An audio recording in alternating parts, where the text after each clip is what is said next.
After weeks of agitations from some quarters within the APC, the All Progressives Congress, the party has today held its National Executive Committee meeting. At the meeting, President Muhammadu Buhari has asked party members to dominate their constituencies and join him in ensuring the party at least the present administration.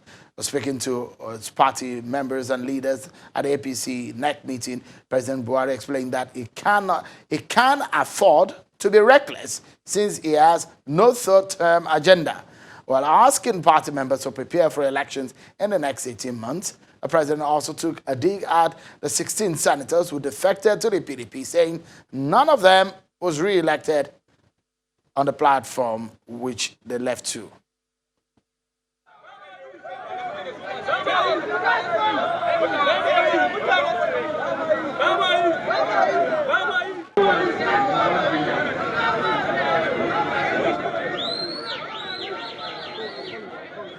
It was somewhat a free-for-all at some point at the headquarters of the All Progressive Congress. That's the venue of the NEC meeting which held today. Outside of that venue, these are some of the things that you see as two groups protesting for and against the party's national chairman, Adams Oshiomhole. They freely use dangerous objects, big sticks and stones against each other, making passers-by to scamper for safety, while houses and offices hurriedly shut their entrances. To arrest the situation, policemen stationed on guard at the Secretariat fired canisters of tear gas to disperse the groups. The drama started when a media briefing by an anti-Oshiomhole group was disrupted by a pro-Oshiomhole group. However, normalcy has returned to the area and no casualty was reported.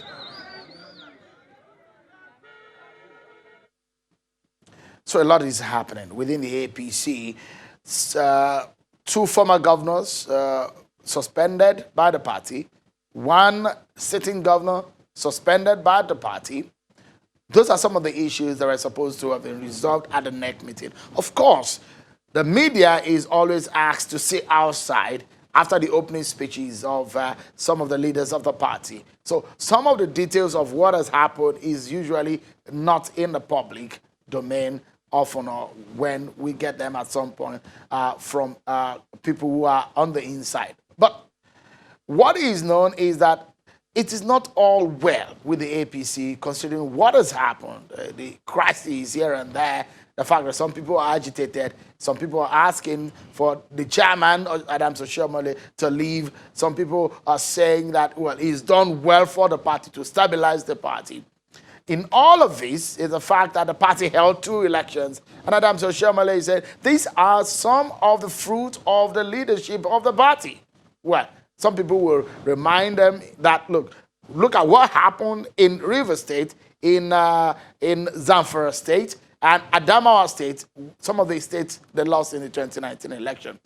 What is happening in the APC? Is it a storm in the teacup, like they say, or something that the party needed to watch out for? Let's discuss this, everyone, shall we? I have joining me from London, Mr. Daniel Boala, a regular analyst on the program, a lawyer. He joins us from London. And also from our Abuja studio is a political scientist, Dr. Amisu Abdulrahman, and Mr. Dan Atayi. Two Daniels on the program tonight. Mr. Dan Atayi is a social commentator. Let's begin with perhaps what has some legal implication. Let me begin with Mr. Daniel Boala. With what is happening at those states, there is an injunction from the court saying that the chairman, which is of the governor of Baseki's side, should be there to maintain status quo, and that means that that case will be held in court. This is not the first time that the case or the rift between Oshiomhole and Obaseki has gone to court. What is your take on what is happening, legally speaking, now? Well, thank you for having me. I do not have all of the facts concerning the order of the court, but I know that when a court makes an order for status quo to be maintained, it means the implication is that the situation should remain the way it is. None of the parties is expected to take steps. So what I don't know at what time the order was given is to be able to tell whether the status quo meant that the chairman, the state chairman, should stop functioning, or the state chairman should not take steps to embarrass the national chairman. So basically, that is what it is about order of court. But regarding the national chairman and the governor, it is purely the fault of the governor, if you look at it critically. And this is part of the problem that some of the governors in the party, started having this agitation against the national chairman, because it has never happened before. The tradition has been that governors control the party, both at the national, at state, and the local level. The tradition has been that governors want to have a say on who becomes minister to the president. They want to have a say on who becomes DG appointed by the president. They want to have a say on who becomes senator, House of Rep. They want to have a say on who becomes local government chairman. So in other words, the tradition has been that governors are alpha and omegas of all political parties, especially because they are also financiers. When the national chairman came on board, he was trying to change the tradition, because if we continue to rely on governors to be sponsors and then to have a say in the way and in the manner they have, it means we are not fighting corruption. Because in the first place, where are they getting the money to fund the party? And then secondly, if you see in most states where the governors say, oh, it is peaceful, it is because they are allowed to have their way. And internally, they also do not entrench democracy. The governor will decide that this person should be the senator, whether or not he campaigns, whether or not he contests, whether or not he's the popular wish of the people. Look at what happened in Bielsa. This is a clear proof that steady and steady and steady, this party is beginning to have inroad into the Niger Delta. And for people who are calling for the sack of the national chairman, it is laughable. Some of them are agitations from the governor of Edo, trying to get collaboration with the governors in other states to see how they can undermine the national chairman. But when you see how for the first time the party is getting inroad into the Niger Delta, all of the people that fought the president in the National Assembly could not get their ticket back. And APC gaining ground in some other states, I believe that if you believe in the definition of true success, you cannot look at that and at the same time criticize the national chairman. Dr. Amisu, get into the conversation, please. What do you make of what is happening in the APC when a sitting chairman of the party is being asked to leave? And what is happening is that the same chairman that you said should leave is someone who spearheaded the party into winning 2 elections. No matter what the case may be, what do you think is happening in the APC internally? Well, what is happening in the APC is a normal practice in every democracy. Democracy is all about agitation. It's all about canvassing for one's interest. It's all about peaceful conduct that will show whether you are for or you are against whatever that is happening. Don't forget that what we are witnessing is a local feud between the sitting governor and his benefactor, Adams Oshomole, and that has snowballed into national politics in order to undermine one another. So politics is a war without bloodshed. And then we are bound to see all of this. If you look at those that are protesting and you ask them what is their interest in all of this, you will not get anything tangible from them. Some of you may tell you that we don't even know what is happening and we're just mobilized to come and protest, and we are protesting. So if you ask those that are for and those that are against, you may not get anything tangible from them. But the issue is simple. It is an issue that has to do with 2 persons that know each other closely, and they are fighting for supremacy. And it's always like that. In the history of politics in Nigeria, by the time you have anybody who is acting like a godfather that install a godson, it has always been like that. Right from the time of people like Ngige and Oba brothers, down to most of the governors like Ganduje and Konkoso, and stuff like that. So the person in question, which is the governor of Edo State, was part and parcel of Adams Oshomole's government. He understands the infrastructure of power. He knows the constellation of forces. He understands the local terrain just like Adams Oshomole. So what we are seeing is just a race to undermine one another so that one will have upper hand. But if you look at it critically, at the end of it all, I bet you there will be no winner but losers. And the losers will be people of Edo State that are yearning for development, that want to see. Because I remember there was a time during the campaigns. Doc, apologies, Doc. It does look like President Buhari wants a situation where even if he leaves office, he wants APC to hold more grounds. From what you heard him say, What's your take on the president's stance on how he wants the APC to hold their territories? Of course, you know, a sitting president would want his party to continue on power. Power, once tested, is very difficult to relinquish.